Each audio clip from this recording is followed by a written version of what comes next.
करेंगे दो बढ़िया पॉइंट्स, और मेरी बुक खोल लेंगे आप, मैं जो जो क्वेश्चन उसके रेफरेंस में कराता रहूंगा, आपको मजा आए। पहला होता है स्टॉक रिजर्व। देखो मैं आपको एक एग्जांपल देता हूं, जरा आप समझना, मजा तभी आता है एग्जांपल से। ये क्लियर हो गया आपको? स्टॉक रिजर्व का मतलब समझा, इससे पहले का सब क्लियर है ना? माइंड फ्री कर लो ताकि नए पॉइंट के लिए नया माइंड। देखो मैं हूं बायर, मैं आपका बिजनेस खरीद रहा हूं, आप हो सेलर। रिपीट, मैं हूं बायर, आप हो सेलर। तो पहला पॉइंट समझाने के लिए ये वाला, stock of seller include some stock purchase earlier from buyer. तो मैं क्या हूं? बायर, आप क्या हो? सेलर। ठीक। मैं ना टीवी बेचता हूं, एक मिनट, 2 मिनट, मैं हेडिंग देख लूं कौन सा करा रहा हूं, उसके हिसाब से एग्जांपल बनाऊंगा ना। स्टॉक ऑफ सेलर तुम्हारे पास, मैं ना टीवी बनाता हूं और आप टीवी बेचते हैं।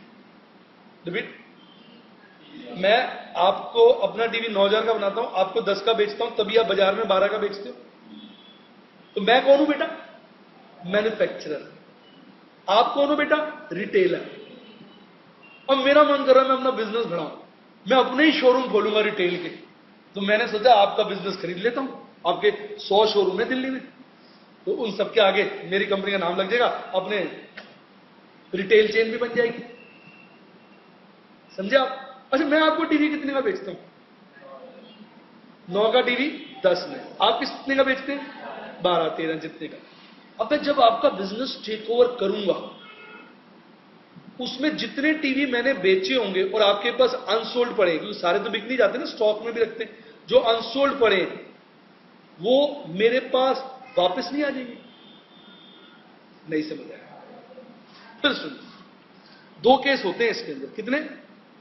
2। मैं पहला केस करा रहा हूं, seller has stock,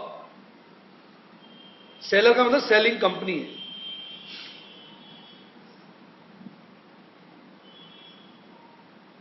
selling company, समझ गए? जो अपना बिजनेस बेच रही है। Has stock purchased earlier from buying company. Confusion क्या होता है, मैं बोल रहा हूं सेलिंग कंपनी ने परचेज किया, तो आप कंफ्यूज हो गए। सेलिंग कंपनी यहां पर बाइंग कंपनी बिजनेस के हिसाब से कह रहे हैं। रिपीट, मैं आपका धंधा खरीद रहा हूं ना, तो अभी आप क्या हो गए? सेलिंग कंपनी, मैं हो गया बाइंग कंपनी।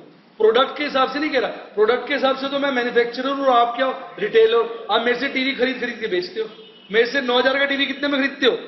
10,000 का। बाद में कितने का बेचते हो? 12-14 का। अब जब मैं आपका बिजनेस लूंगा तो आपके पास बहुत सारे टीवी पड़े हैं जो आपने मेरे से खरीदे थे, वो सारे टीवी मैं आपसे 10,000 के वापस लूंगा ना। नहीं तो आप तो जमीन पे लेट जाओगे, सर दीवार पे मारना शुरू कर दोगे, सर आपसे 10,000 के खरीदे, अब हम हमारा बिजनेस ले रहे हो, अब 10 के वापस लो। सोच के देखो। लेकिन मेरे पॉइंट ऑफ व्यू से देखो ना, हाँ ये तो सेल्स रिटर्न होगी। नहीं समझ आया? ध्यान से सुनोगे, बड़ा एंजॉय करोगे। मैं सोचूंगा यार इनको मैंने 9,000 के टीवी 10 के बेचे थे, अब इनका बिजनेस खरीद रहा हूं, साले सारे टीवी मेरे पास, सारे तो नहीं, जो तुमने बेच दिए तो खत्म हो गए, जितने बचे हुए हैं वो सारे टीवी मेरे पास वापस 10,000 के आ गए। मतलब आपके 5 टीवी बचे हुए, कितने? वो 5 वापस मेरे पास 10 के आ गए। तो मैंने जो आपसे 5,000 रुपए कमाए थे वो तो कैंसिल नहीं हो गए? तो मेरे लिए तो वो 9 के ही है ना। अभी भी समझ में नहीं आया, नया पॉइंट समझ। तो isn't it like purchase return? Oh, sales return. Isn't it like sales return? तो मैं बायर हूं, तो मैं लास्ट में ना एक एक्स्ट्रा एंट्री करूंगा। पहली एंट्री तो करूंगा बिजनेस परचेज ड्यू करने की, दूसरी करूंगा तुम्हारे एसेट लायबिलिटी लेने की, तीसरी करूंगा पेमेंट की, फिर और जो भी एंट्रियां करता रहूंगा।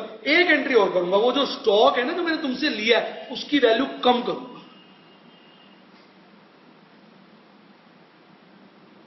कैसे कम करूंगा? P&L debited to stock. क्या एंट्री करूंगा?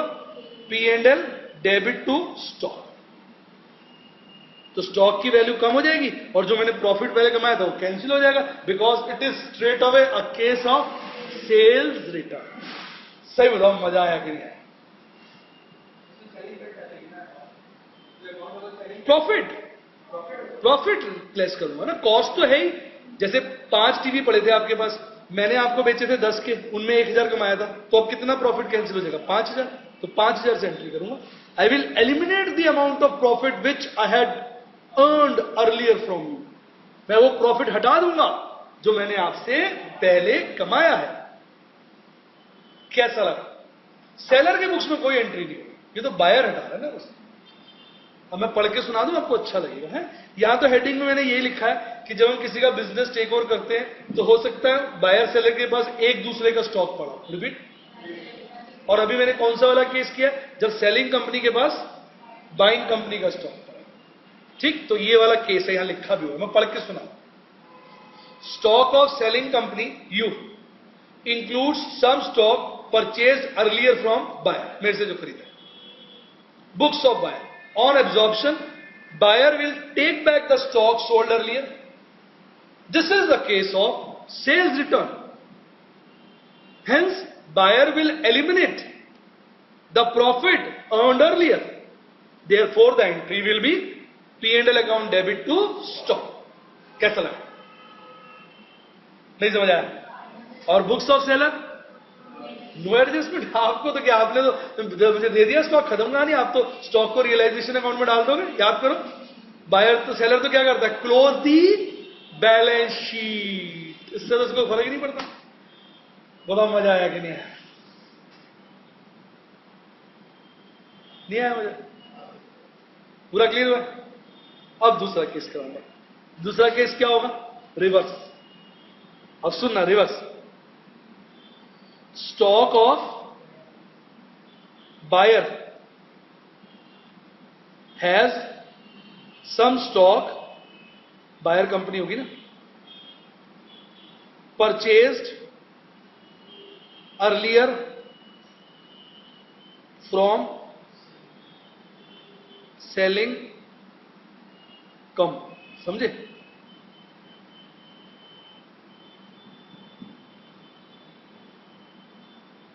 Earlier from selling company. ठीक। अब समझो थोड़ी देर के लिए, मैं क्या हूं? मैन्युफैक्चरर। आप क्या हो? रिटेलर। अब उल्टा है, आप मेरा बिजनेस टेक ओवर कर रहे हो। आप सोच रहे हो हम तो टीवी सिर्फ बेचते हैं ना, अब हम टीवी भी बनाएंगे। तो अब मैं हूं मैन्युफैक्चरर, पर मैं क्या बन गया? सेलर। और आप हो रिटेलर, आप क्या बन गए? बायर।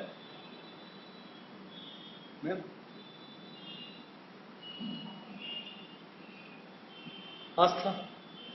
मैं क्या हूं? मैन्युफैक्चरर, और मैं क्या बन गया? सेलर। आप क्या हो? रिटेलर और बायर बन के मेरा बिजनेस खरीद लो। अब आपके पास टीवी पड़े हैं ना कुछ, जो आपने मेरे से पहले खरीदे थे। अब चेक करो, यही हेडिंग है ना, स्टॉक ऑफ बाइंग कंपनी। आप has some stock purchased earlier from selling company. आपने पहले में से टीवी खरीदे थे, जो मेरे को 9000 का पड़ता था, कितने में खरीदा था? 10 का। और अब आप मेरा बिजनेस खरीद रहे हो।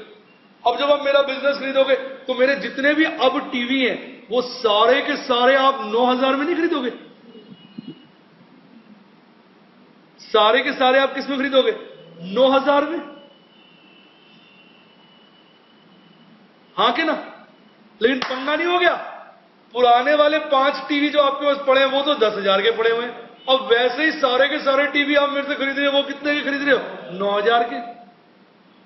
भाई साहब, ये आम आदमी पॉइंट नहीं समझ सकता, इसमें दिल और दिमाग दोनों लगाने पड़ते हैं।